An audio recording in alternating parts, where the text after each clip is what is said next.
السلام علیکم۔ امیر المؤمنین حضرت عمر رضی اللہ تعالیٰ عنہ نے ایک مرتبہ شدید سرد اور تاریک رات میں ایک جگہ آگ کی روشنی دیکھی، چنانچہ وہاں تشریف لے گئے۔ ساتھ جلیل القدر صحابی حضرت عبد الرحمن بن عوف رضی اللہ تعالیٰ عنہ بھی تھے۔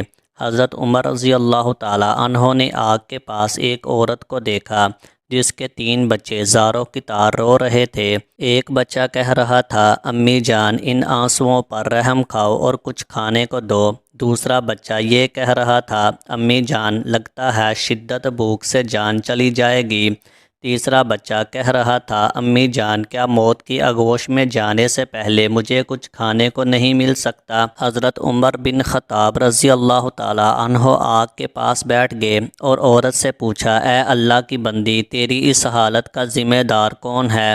عورت نے جواب دیا، اللہ اللہ، میری اس حالت کا ذمہ دار امیر المؤمنین عمر رضی اللہ تعالیٰ عنہ ہیں۔ حضرت عمر رضی اللہ تعالیٰ عنہ نے اس سے فرمایا، کوئی ہے جس نے عمر رضی اللہ تعالیٰ عنہ کو تمہارے حال سے آگاہ کیا ہو؟ عورت نے جواب دیا، ہمارا حکمران ہو کر وہ ہم سے غافل رہے گا۔ یہ کیسا حکمران ہے جس کو اپنی رعایا کی کچھ خبر نہیں؟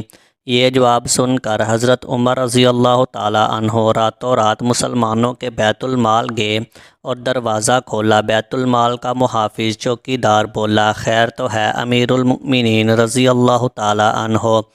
حضرت عمر رضی اللہ تعالیٰ عنہ نے اس کا کوئی جواب نہیں دیا اور آٹے کی ایک بوری، گھی اور شہد کا ایک ڈبہ بیت المال سے نکالا اور چوکیدار سے فرمایا، انہیں میری پیٹھ پر لاد دو۔ چوکیدار نے کوشش کی کہ امیر المؤمنین کا تیار کردہ سامان خود اپنی پیٹھ پر لاد لے، لیکن امیر المؤمنین نے سختی سے انکار کیا اور اس سے یوں مخاطب ہوئے کہ یہ سامان میری پیٹھ پر لاد دو، کیا قیامت کے روز تم میرے گناہوں کا بوجھ اٹھاؤ گے؟ یہ کہہ کر حضرت عمر رضی اللہ تعالیٰ عنہ نے آٹا، گھی اور شہد اپنی پیٹھ پر لاد لیا۔ جب اس عورت کے پاس پہنچے تو آگ کے پاس بیٹھ گئے اور ان بچوں کے لیے کھانا پکایا۔ جب کھانا تیار ہو گیا تو اس میں گھی اور شہد ملایا اور اپنے مبارک ہاتھوں سے بچوں کو کھانا کھلایا۔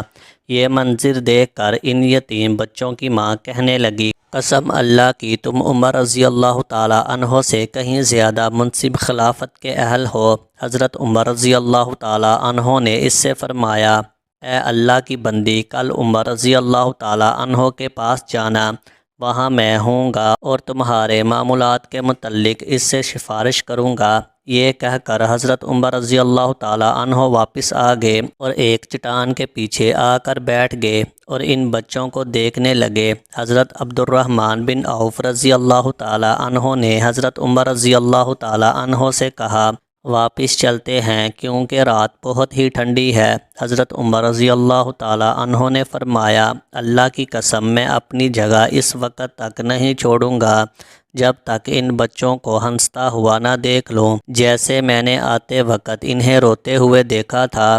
جب اگلے روز کا سورج طلوع ہوا تو ان یتیم بچوں کی ماں دربار خلافت میں گئی۔ وہاں اس نے دیکھا کہ حضرت علی رضی اللہ تعالیٰ عنہ اور حضرت عبداللہ بن مسعود رضی اللہ تعالیٰ عنہ کے مابین ایک شخص تشریف فرما ہے اور وہ دونوں حضرات اسے امیر المؤمنین رضی اللہ تعالیٰ عنہ کہہ کر مخاطب کر رہے ہیں، اور یہ وہی شخص تھا جس نے گزشتہ رات اس عورت اور اس کے بچوں کی خدمت میں گزار دی تھی اور جس سے اس نے کہا تھا، اللہ اللہ، میری اس حالت کا ذمہ دار عمر رضی اللہ تعالیٰ عنہ ہیں۔ چنانچہ جب عورت کی نگاہ حضرت عمر رضی اللہ تعالیٰ عنہ پر پڑی تو گویا اس کے پاؤں تلے سے زمین کھسک گئی۔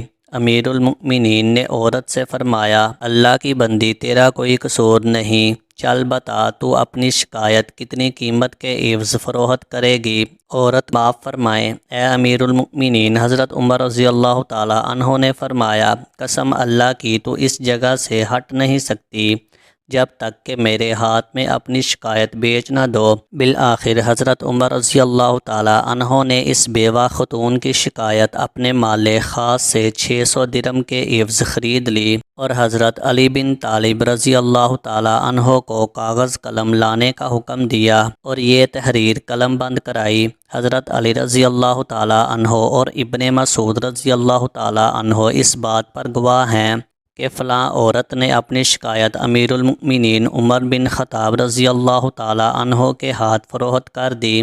پھر امیر المؤمنین حضرت عمر بن خطاب رضی اللہ تعالی عنہ نے فرمایا، جب میری وفات ہو جائے تو اسے میرے کفن میں رکھ دینا تاکہ میں اس کو لے کر اللہ تعالیٰ سے ملاقات کروں۔